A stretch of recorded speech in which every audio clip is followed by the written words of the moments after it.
Notorious Johnson. In the summer of 1995, a sheriff's deputy working a second job as a hotel security guard was shot twice in a Birmingham parking lot and lost his life. 5 young men were arrested in connection with it, but only one of them was ever sent to death row.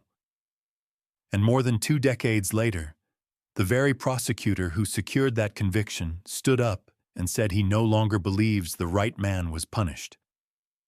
The person who lost his life that night was Deputy William Hardy, a 23-year veteran of the Jefferson County Sheriff's Office.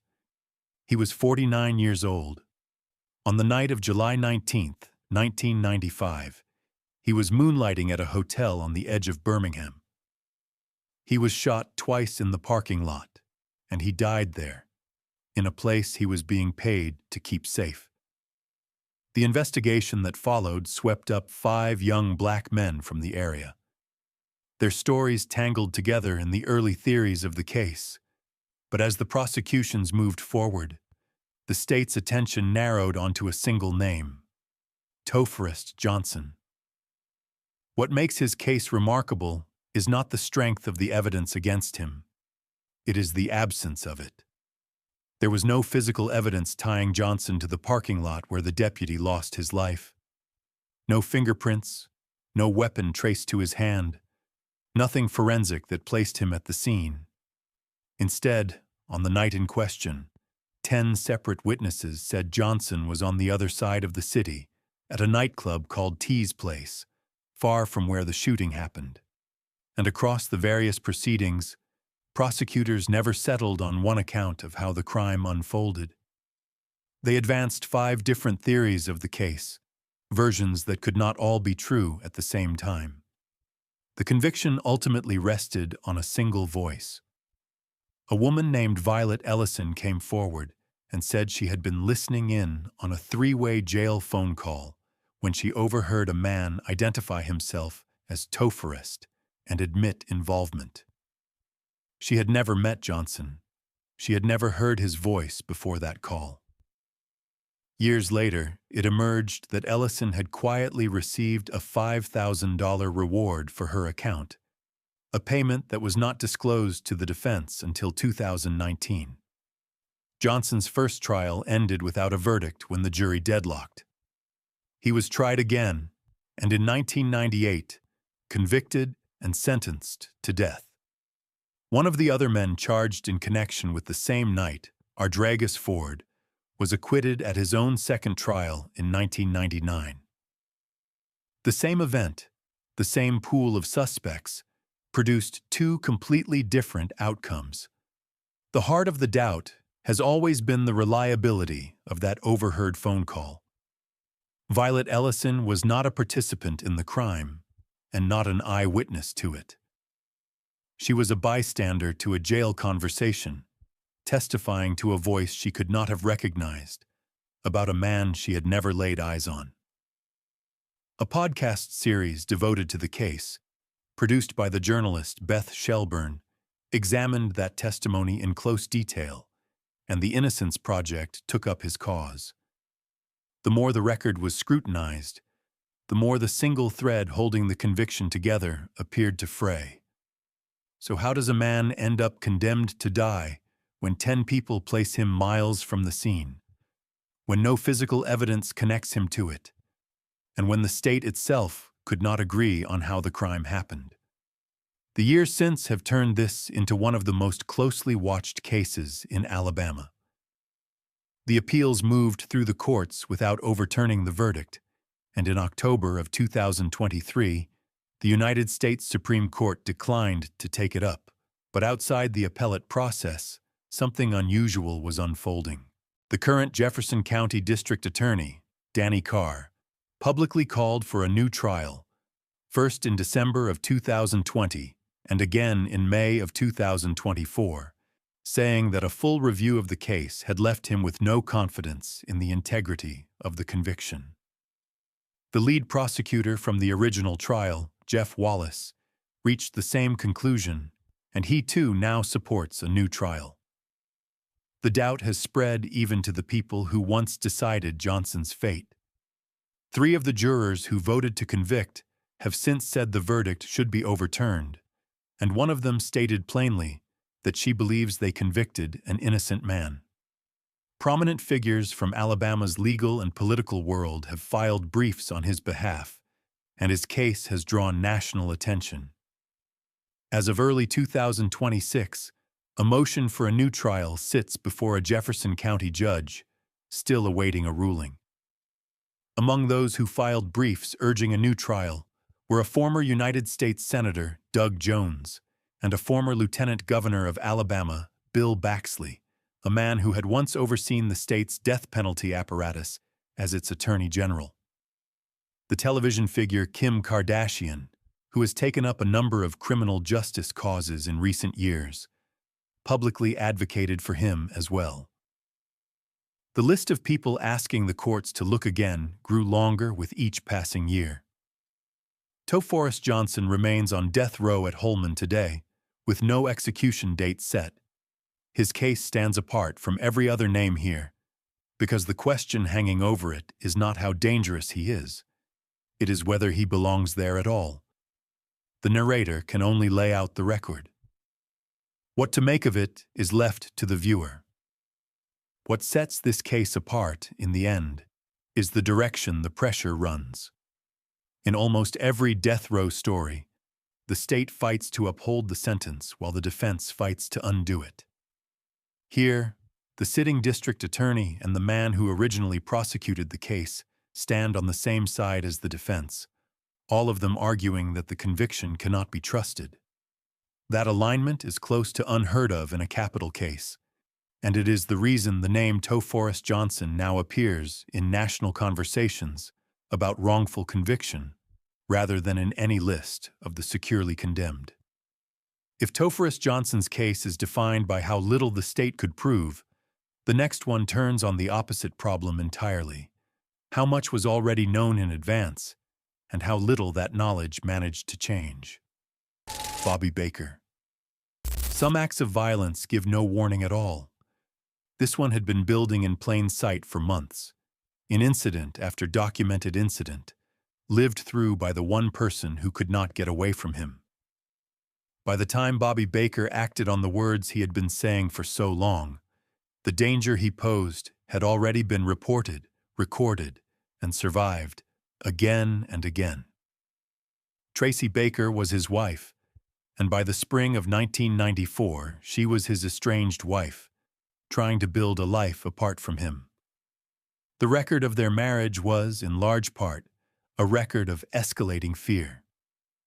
Testimony would later establish a history of at least 7 separate incidents of domestic violence, including an occasion when he rammed her vehicle with his own, and another when he held her against her will for roughly a week. He had told her, in plain terms, that he intended to harm everyone who had ever had anything to do with her. In April of 1994, in Dothan, Alabama, those threats stopped being threats. Baker forced Tracy into his car and on Enterprise Street, opened fire on her with a military-style rifle. She was shot 5 times, and she did not survive. In the same course of conduct, he shot and wounded a man named Edie, and he fired into a dwelling, acts that would bring additional charges of first-degree assault alongside the capital count. The man he wounded that day, identified in the record only as Edie, survived. But the shooting into a dwelling and the assault charge painted a picture that reached well beyond a single act against a single person. This was a man who, by the account testimony would establish, had spent the final stretch of the marriage escalating from intimidation to confinement to open gunfire, and who had warned, more than once, that he did not intend to stop with Tracy alone. The details that emerged afterward suggested this was not a man whose rage had burned out with the act itself. Following his first conviction, authorities reported finding a written list in his cell, understood to name people he still intended to harm. The threat he had spoken aloud during the marriage had not ended at the scene. It had simply been written down. How many warnings does a system get before a threat becomes a certainty? Baker was first convicted and sentenced to death in 1995. But his path through the courts was not a straight line. In 2004, the Alabama Supreme Court overturned that conviction, finding that hearsay evidence had been improperly admitted at his trial. The state did not walk away. He was retried, convicted again, and resentenced to death in 2007. This time the conviction held. In 2009, the Alabama Court of Criminal Appeals unanimously upheld the second conviction, and in 2010, the United States Supreme Court declined to review the case. The reversal in 2004 did not free him, and it did not soften the case against him. It reset it. At the second trial, prosecutors again laid out the history of abuse, the abduction, and the shooting on Enterprise Street, and a second jury reached the same conclusion the first had. The appellate court that reviewed the retrial found no error worth reversing, and it did so without a single dissenting voice. Whatever procedural flaw had undone the first verdict, the second was built to withstand it. Since that final denial, his death sentence has stood without significant further disturbance in the courts. There have been no major reversals, no new trials, and no ruling that unsettled the outcome reached in 2007.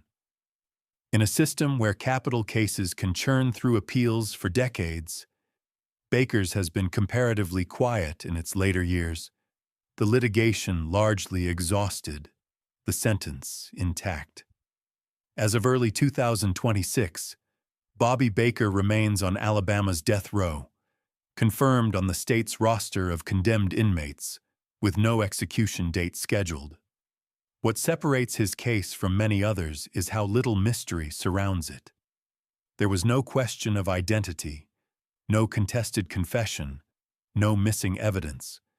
There was a documented history, a stated intention, and a man who followed through on both. For all the legal machinery that followed, the core of the case never changed. A woman tried to leave a dangerous marriage, documented the danger, and was pursued and harmed anyway. Tracy Baker's death became, for many who followed the case, a grim illustration of how a pattern of domestic violence can escalate toward its worst possible end, and of how warning signs that look obvious in hindsight can still fail to stop what is coming. Baker's violence had a target, and everyone around it knew exactly who that target was. The next case shows what happens when the people who lose their lives were never the target at all, when human beings become nothing more than loose ends to be removed from someone else's plan. Thomas Dale Ferguson. A father took his young son out on the water one summer afternoon, expecting nothing more than an ordinary day of fishing. Neither of them came home. What connected their disappearance to a bank robbery in another state would take investigators into a story where lives were taken not out of anger, but out of cold calculation. Harold Pugh was the father. On July 20th, 1997, he and his young son set out on a fishing trip in northern Alabama. The two of them crossed paths with a group tied to a bank robbery that had been carried out in Mississippi, a group that needed a vehicle and did not want to leave behind anyone who could describe them. Both the father and his young son were fatally harmed, and their bodies were later recovered from Cane Creek. The family's boat was found abandoned in a wooded area of Franklin County. The thread that tied it all together ran back across the state line. The group Ferguson moved with had been involved in a bank robbery in Mississippi, and in the aftermath, they needed transportation and did not want to leave behind anyone who could place them anywhere. The father and son who set out that morning had the misfortune of crossing their path at the worst possible moment.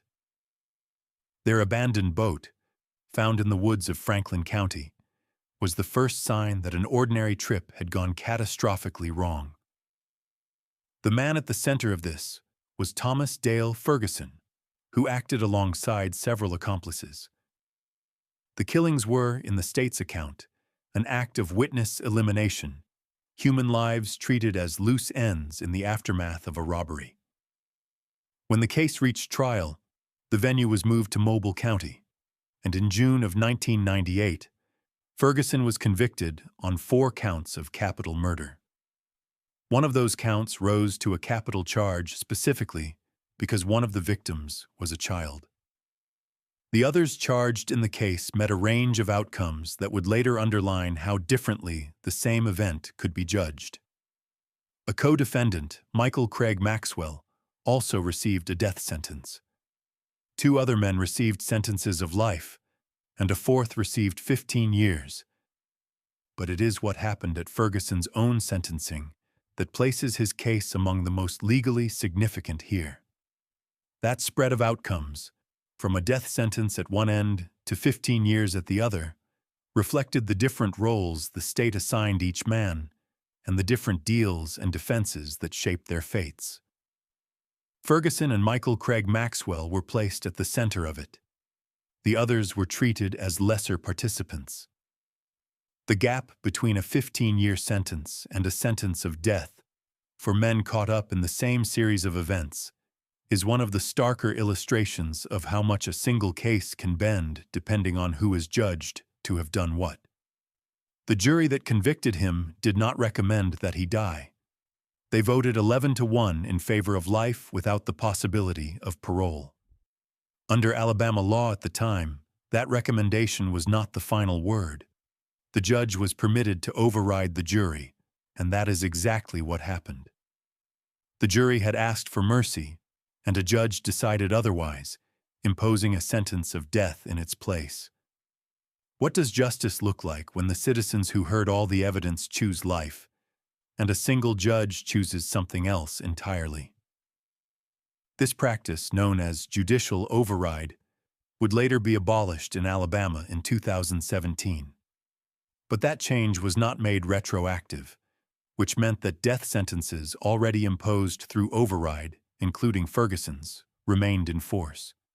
His appeals pressed on that and other grounds for years without success. In June of 2023, the 11th Circuit Court of Appeals affirmed the denial of his federal habeas petition, rejecting a claim of intellectual disability. Early the following year, the United States Supreme Court declined to hear the case, closing off his most significant remaining avenue of relief. As of early 2026, Thomas Dale Ferguson remains on death row at Holman, with no execution date set. His sentence is one of the last standing products of a system that once allowed a judge to override the mercy a jury had chosen to extend. The people in the jury box asked for life. The bench overruled them, and the man is still there because of the distance between those two decisions. The decision to move the trial to Mobile County, far from where the crime occurred, spoke to how much attention the case had drawn in its own community. A father and his young son, out for a day on the water, had not come home, and the loss had rippled through the area in a way that made seating a fair local jury difficult. Even after the change of venue, the proceedings carried the weight of a crime that had shaken the region and refused to fade from it. Ferguson's death sentence exists because a judge overruled a jury that had voted, by a narrow margin, for life.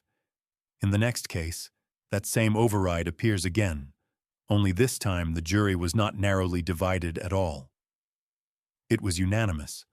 Courtney Lockhart. A young woman was abducted at gunpoint from her own college campus and never made it back. The man who took her was a decorated combat veteran, home from Iraq, and his defense would eventually ask a jury to weigh what a war had done to him. 12 of those jurors reached one conclusion about how he should be punished. A single judge reached another. Lauren Burke was an 18-year-old freshman at Auburn University, still in the first year of a life that had barely begun. On the 4th of March, 2008, she was taken at gunpoint from the Auburn campus. Her abductor was Courtney Lockhart, then 23, a veteran of the Iraq War. During the ordeal, she was shot. She lost her life after opening the car door and leaping from the moving vehicle in a desperate attempt to escape. on Highway 147. Lockhart then drove her car back toward campus and set it on fire. Her abduction did not stand alone. Investigators tied Lockhart to a broader pattern of armed robberies targeting women across Phoenix City and Smith Station, a spree that placed Lauren's death within a wider stretch of predatory violence. But it was her case that carried the capital charge, and it was her case that would move to trial and become one of the defining override stories in Alabama's legal record. Those other robberies would matter enormously to what came later. Lauren's abduction was not treated by the courts as an isolated eruption, but as the most severe act in an established pattern. And it was that pattern, much of which the trial jury never heard in detail, that a judge would eventually reach for when he set the sentence. The crimes the jurors were shielded from became, in the end, part of the reason a man they had spared was condemned. At trial, Lockhart's defense pointed toward his military service, and specifically toward untreated psychological trauma from combat in Ramadi, one of the most violent theaters of the Iraq War. In November of 2010, he was convicted of capital murder.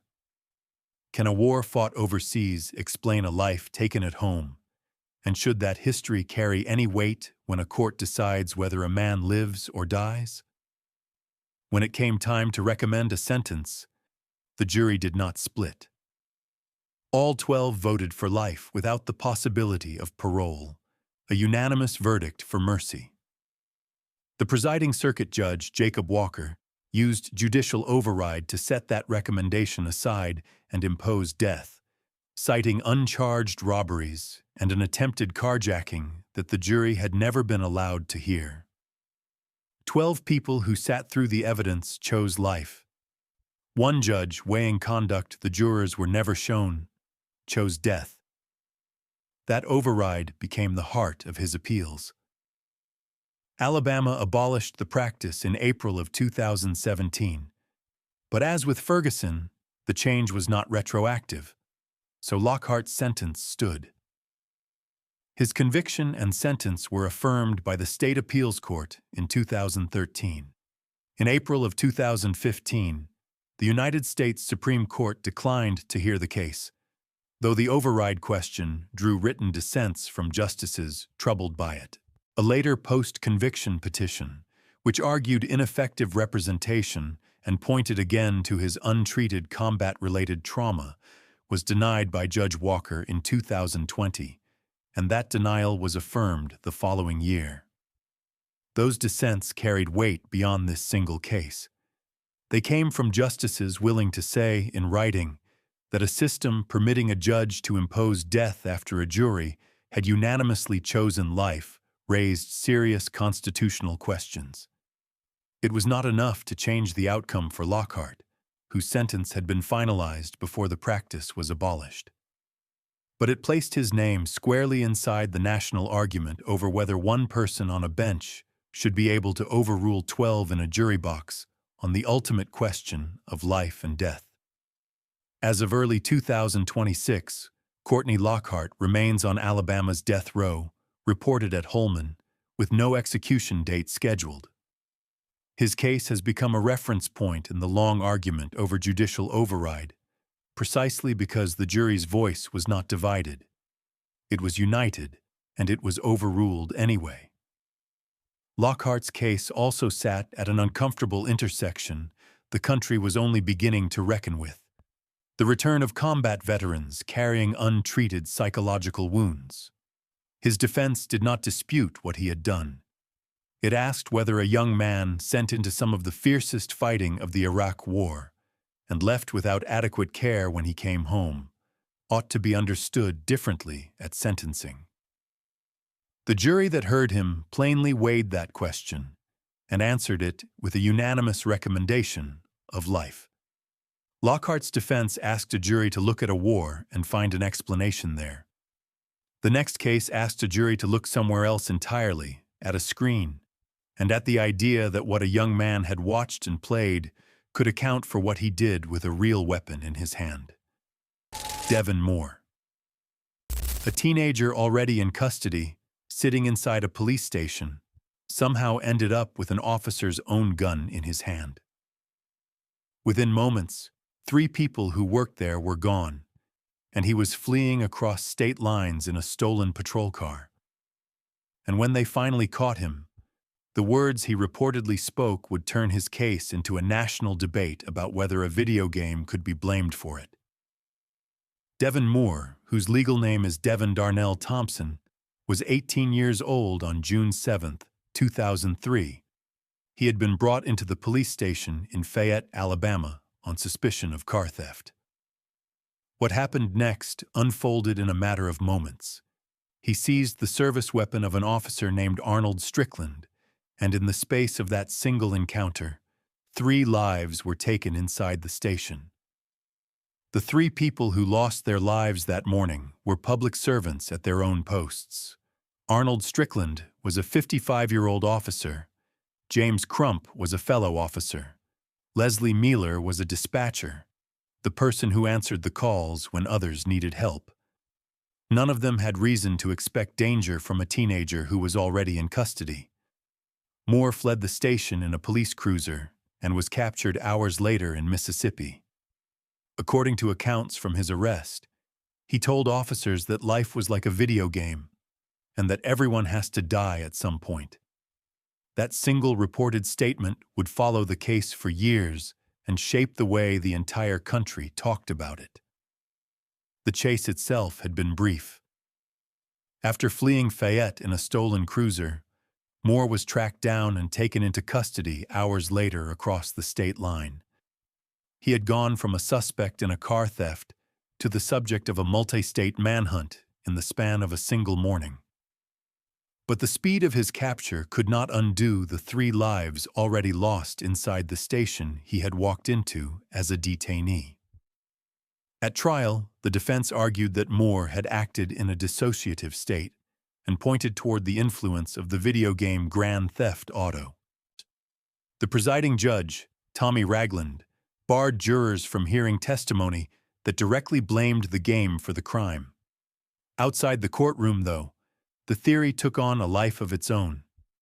The families of the victims filed a civil lawsuit against Sony, Take-Two, Walmart, and GameStop, seeking $600 million on the argument that the game had trained him to do it.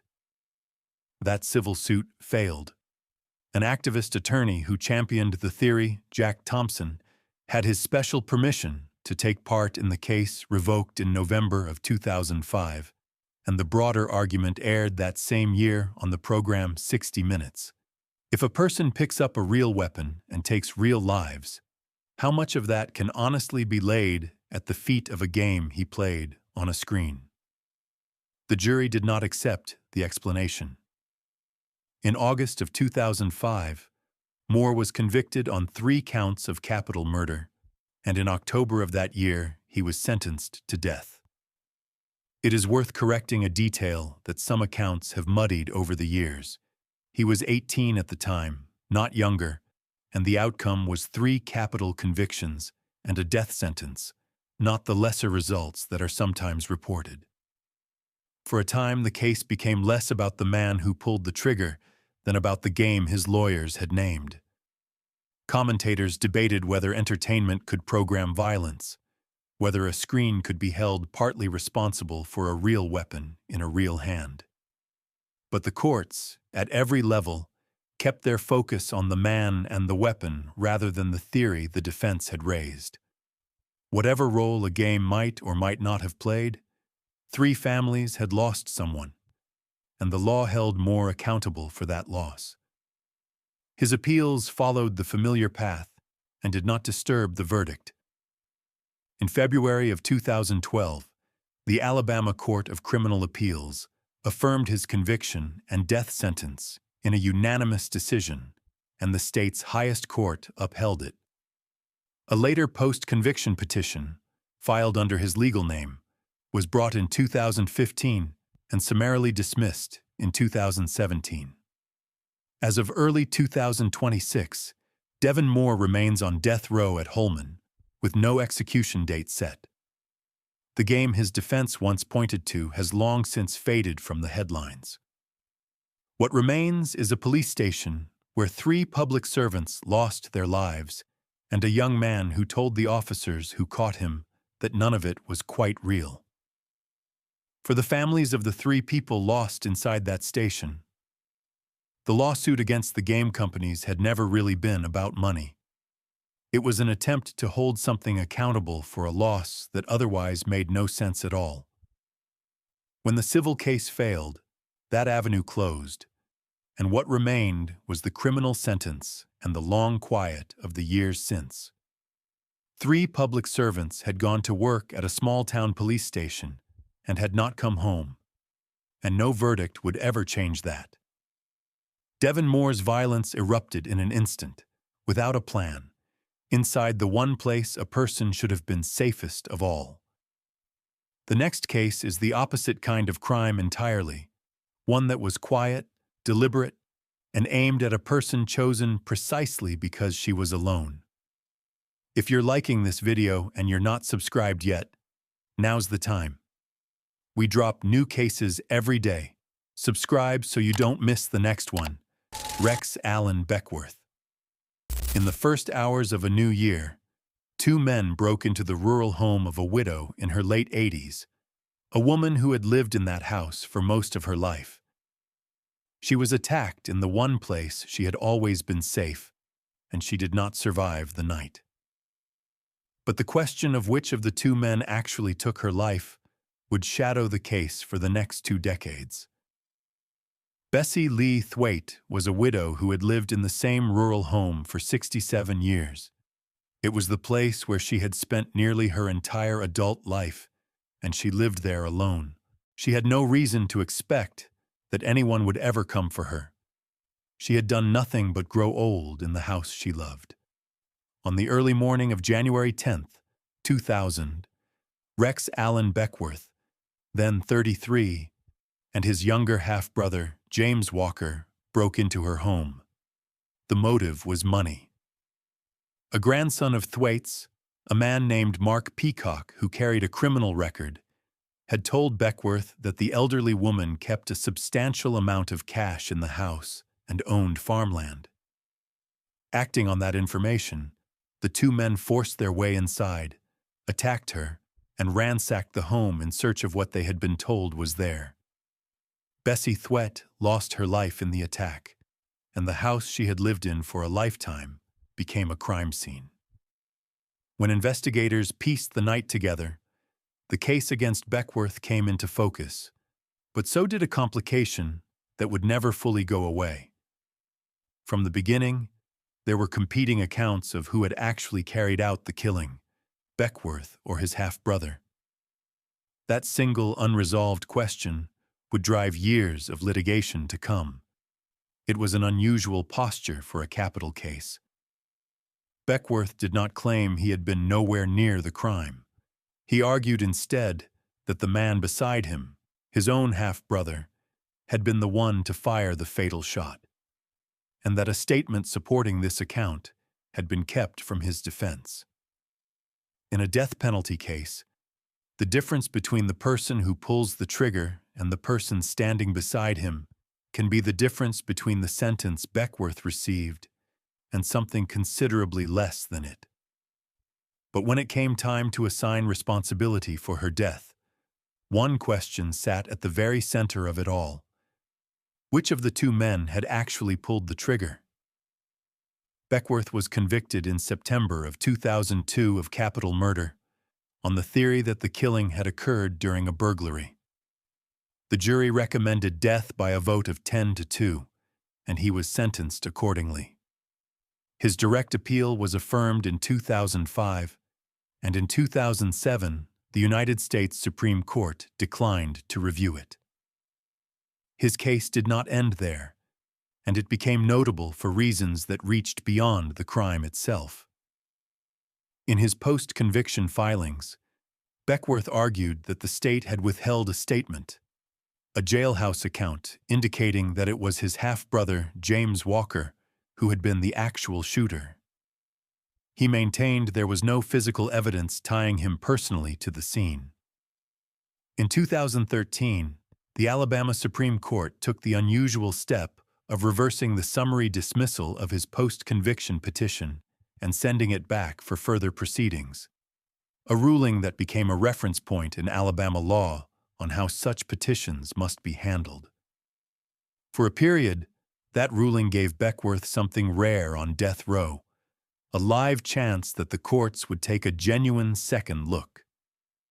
The Alabama Supreme Court had decided his petition should not have been thrown out on paper alone, that his claims deserved to be heard on their merits. It was a procedural victory rather than an exoneration, and in the end, it did not save him. But it made his case a fixture in the state's legal literature on exactly what a condemned man must plead in order to earn a hearing. On remand, however, the outcome did not change in his favor. The denial of his petition was ultimately affirmed by the state appeals court in 2014, and the Alabama Supreme Court declined further review in 2015. He then moved into the federal courts. As of the most recent available record, a 2017 order in his federal habeas case denied certain claims without prejudice, meaning those claims were set aside without being finally resolved. His half-brother, James Walker, sits on Alabama's death row as well, condemned for the same night. As of early 2026, Rex Allen Beckworth remains on death row, confirmed on the state's roster of condemned inmates, with no execution date set. His case is a reminder that even when a conviction stands, the question of exactly who did what on a given night can remain contested long after the sentence has been handed down. Bessie Thwaite's case also belongs to a particularly disturbing category: the deliberate targeting of an elderly person living alone, chosen not out of any grievance, but because she was believed to be an easy source of hidden cash. The information that sent the two men to her door had come from within her own extended family. She had spent a lifetime in that home, and in the space of a single night, the sense of safety it had always given her was gone. Beckworth's crime was driven by the promise of money hidden in an old woman's home. The next case involves a man who had already spent decades behind bars, who was handed his freedom back, and who used it to take far more than money from the town he returned to. Jimmy O'Neill Spencer. A man walked out of prison after nearly 3 decades behind bars, released on parole, and given a second chance at life on the outside. Within months, a quiet town in northern Alabama became the scene of one of the state's most disturbing robbery sprees, and the simple fact that he had been free at all would go on to reshape how Alabama decided who gets released. The people whose lives he took were ordinary residents of Guntersville. Martha Dell Relaford was 65. Marie Kitchens Martin was 74. And a young child, Martin's great-grandson, was in the home as well when it happened. On the 12th of July, 2018, Jimmy O'Neill Spencer carried out a series of robberies that turned fatal.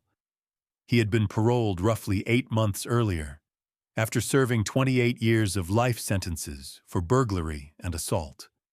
Over the course of the spree, he took the lives of Martha Dell Relaford and Marie Kitchens Martin, and he also took the life of the child who was present, because the child could have identified him.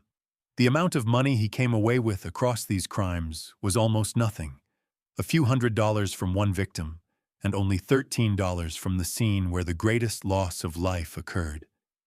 It is that detail, more than any other, that made the case so hard to comprehend. 3 lives, including a child's, taken over an amount of money that would not cover a week of groceries. And the man who took them was someone the state had already judged too dangerous to be free, then released anyway. How does a man serving life sentences end up free to walk into a town and take 3 lives? The answer, and the outrage that followed it, would dominate the case. Because Spencer committed these crimes while on parole, the killings ignited a statewide reckoning over how Alabama released its prisoners.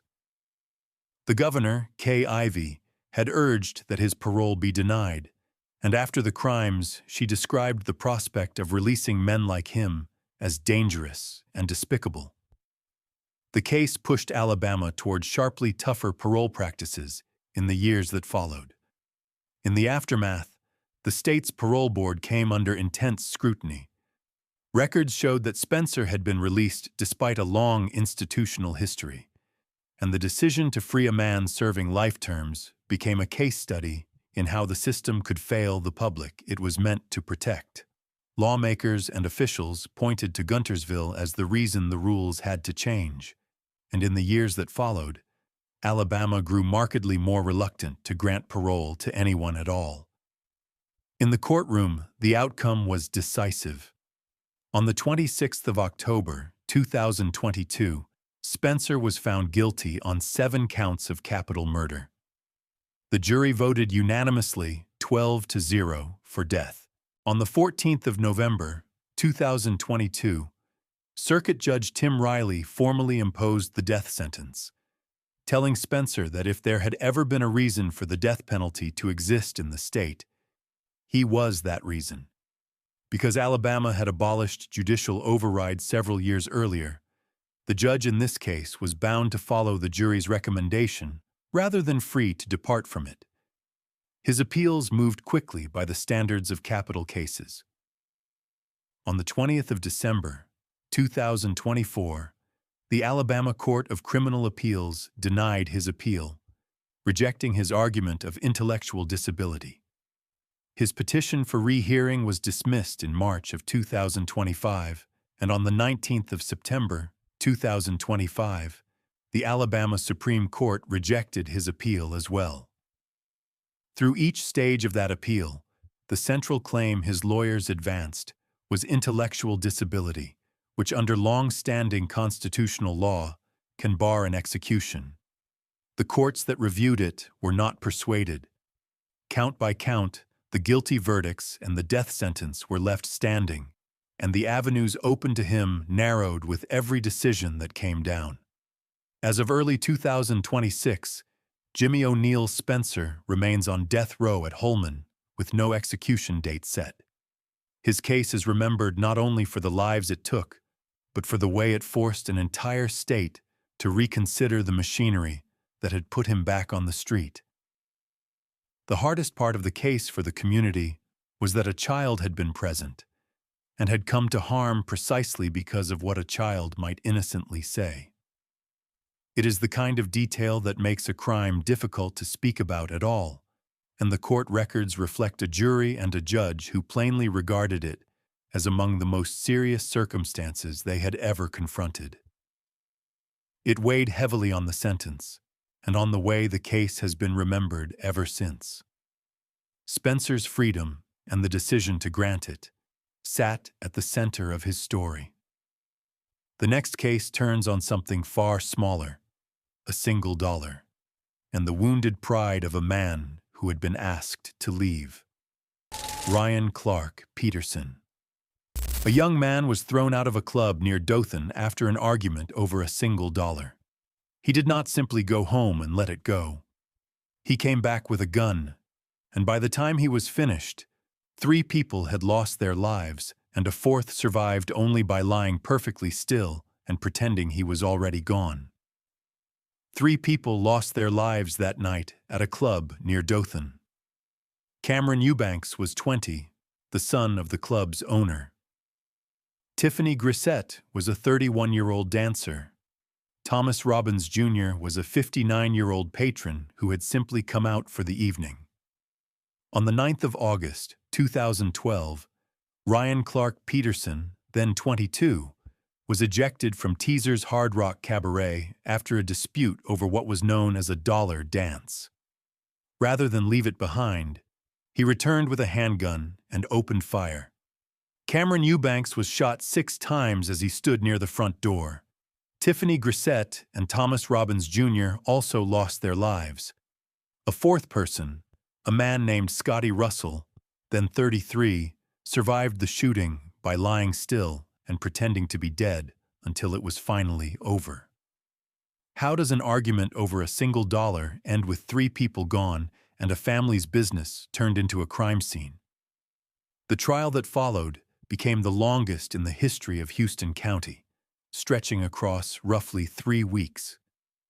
His defense argued that intoxication and mental impairment had diminished his responsibility, but the jury did not accept it. And after weeks of testimony, they reached their verdict in about an hour. On the 22nd of December, 2016, Peterson was found guilty as charged. The jury voted 10-2 for death, and in March of 2017, Judge Brad Mendheim imposed the death sentence. The speed of that verdict became part of the case's lore in Houston County.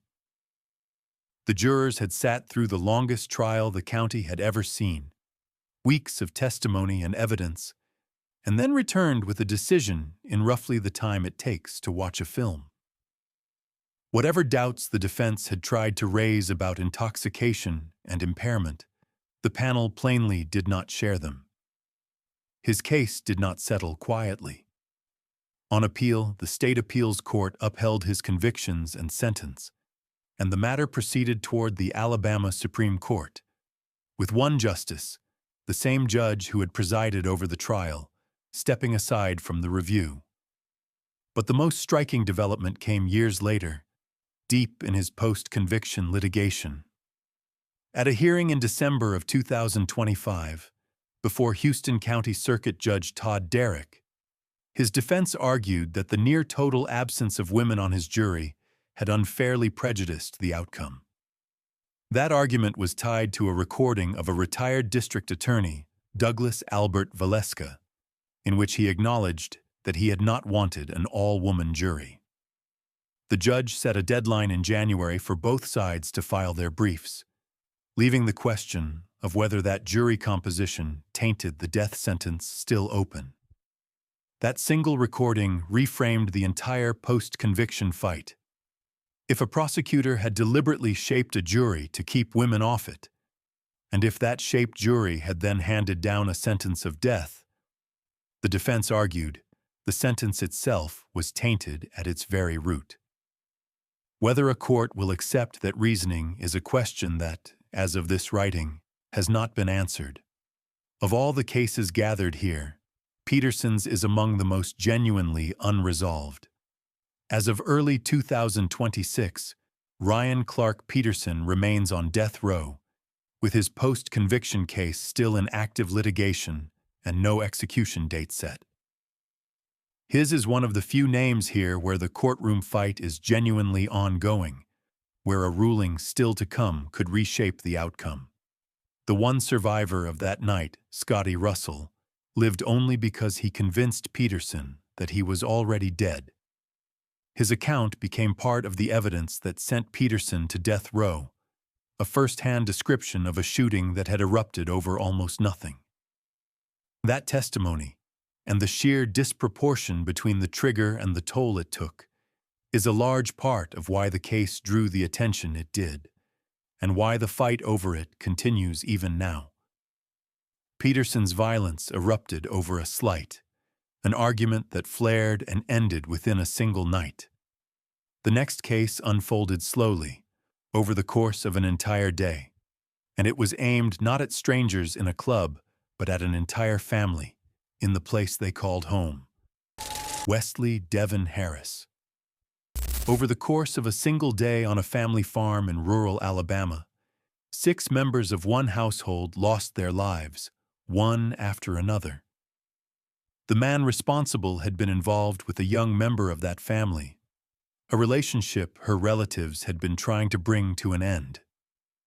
What he did in response would be described by the state's top prosecutor as the worst mass killing Alabama had seen in modern memory. The victims were 6 members of a single family in Rutledge, spanning 3 generations. The grandmother, Mila Ruth Ball, was 65. The parents, Joanne Ball and Willie Haslip, were 35 and 40. 3 of the family's younger sons were also among those who lost their lives that day. On the 26th of August, 2002, Wesley Devin Harris, then 22, arrived at the Rutledge farm belonging to the family of Janice Ball, a young woman he had been involved with and who was expecting his child. Her family had been trying to separate the two of them, and Harris, by the state's account, was enraged by their efforts. Over the course of roughly 8 hours, one by one, 6 members of the family lost their lives. When it was over, Harris took Janice and their infant daughter and fled. He remained at large for 3 days before he was captured. The scale of what happened on that farm was almost impossible to absorb. An entire family gone in a single afternoon over a relationship the household had tried to end.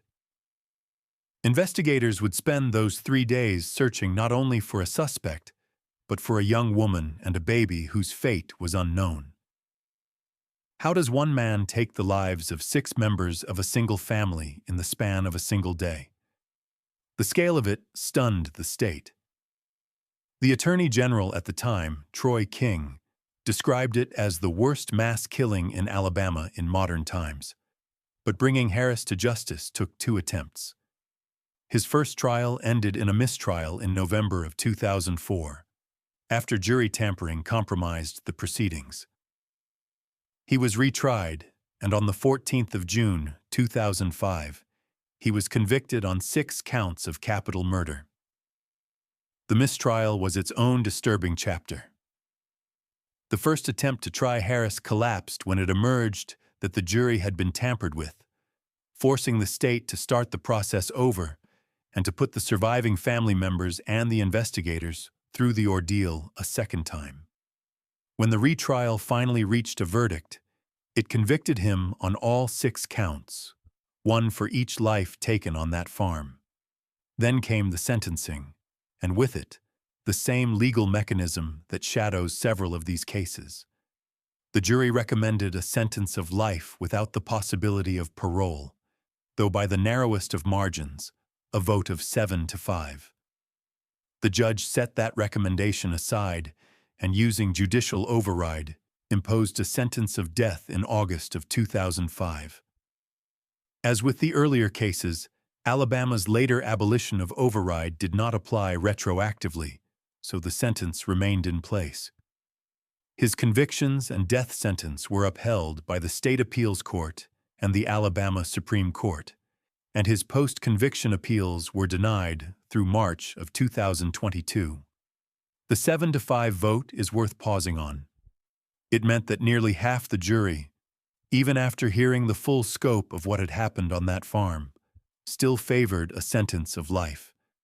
That thin margin for mercy was erased by a single judge, through the same override mechanism that runs beneath so many of these Alabama death sentences.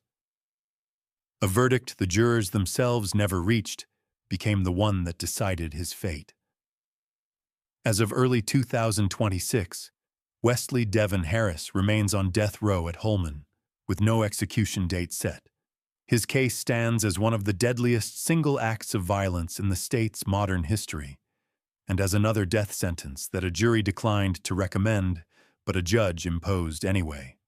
Janice and the infant she had with Harris survived the 3 days that followed, and their recovery brought the manhunt to an end. But the family they came from had been all but erased in a single afternoon. 6 people across 3 generations were gone, and the community around Rutledge was left to absorb a loss on a scale it had never known. When officials called it the worst mass killing in the state's modern history, few who knew the case disputed the description. Harris turned on the family that had tried to keep him away, driven by something deeply personal. The final case is colder than any of these. It begins not with love or rage, but with a debt, and a decision to make sure no one was left alive to speak of it. Jerry Jerome Smith. A drug debt of $1,500 set the whole thing in motion. When the man who owed it said he could not pay, the dealer left, came back armed, and set out to make sure there would be no witnesses left behind. What followed became one of the most heavily litigated death sentences in the entire history of Alabama. 3 people lost their lives inside a home in Dothan. Willie Flournoy was the man Smith had come to collect from. Teresa Helms and David Bennett were also there when it happened.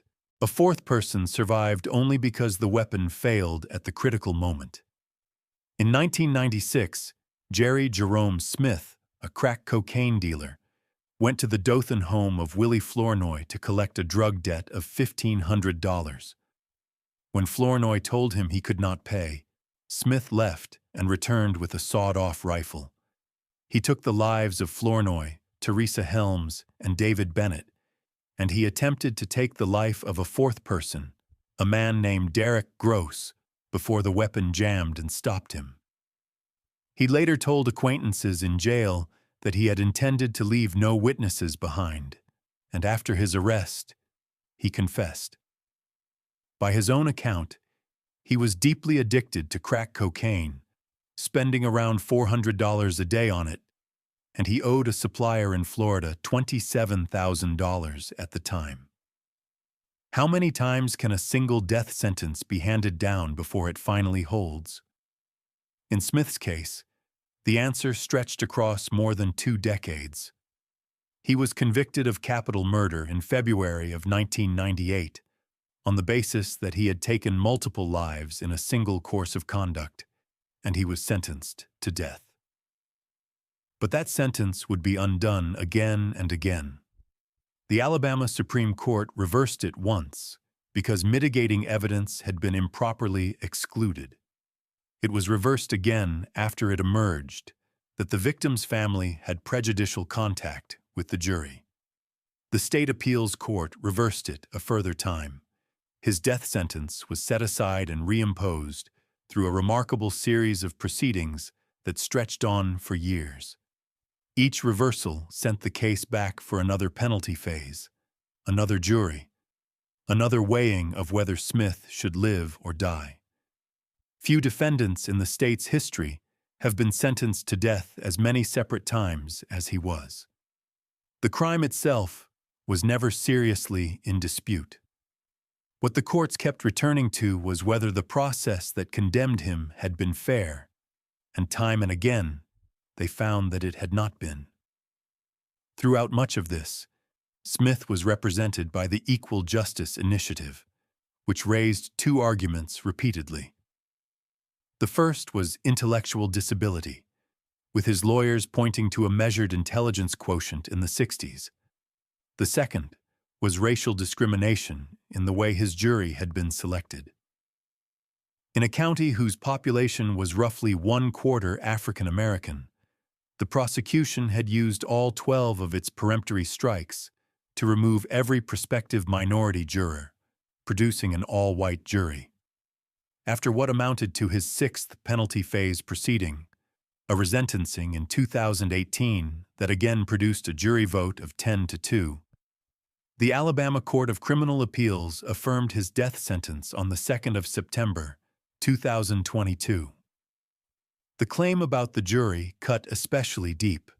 To strike every prospective minority juror in a county that was roughly 1/4 African American, using every challenge available to do it, was the kind of pattern that courts have long treated as a warning sign of discrimination. Combined with the questions about his intellectual capacity, it kept his case alive through appeal after appeal, even as the underlying facts of the killings themselves never changed. One point deserves clarity here, because the shared name has caused real confusion over the years. Jerry Jerome Smith is not the same man as Kenneth Eugene Smith, whose execution in Alabama in early 2024 drew international attention for the method the state chose to use. The 2 men share a surname and a home state, and little else beyond that. Jerry Jerome Smith's death sentence remains unexecuted, his case still winding its way through the appellate courts, and his name far less familiar to the public than the crimes that put him there. Anyone following Alabama's death row closely learns quickly to keep the two men entirely separate. As of early 2026, Jerry Jerome Smith remains on Alabama's death row, confirmed on the state's roster of condemned inmates with no execution date set. His case is a study in how many times the machinery of a capital sentence can break down and be rebuilt, and in how long a single case can remain unresolved even after a conviction that was never seriously in doubt. Beneath the legal complexity was a crime rooted in the ordinary economics of the drug trade, a debt owed, a demand for payment, and a decision to erase everyone who could describe what happened when the payment did not come. Smith's own admissions about his addiction, the money he owed, and his intent to leave no one behind to speak of it made the underlying facts nearly impossible to contest. What stayed contestable for more than 20 years was only whether the state had gone about condemning him fairly. 10 men are the subject of this list, and each of them followed a different path to the same set of walls at Holman. Whether all of them will remain there, or whether a courtroom somewhere changes that for one of them, is a question the appeals still moving through Alabama's courts have not finished answering. Thanks for watching. Click here for the next video.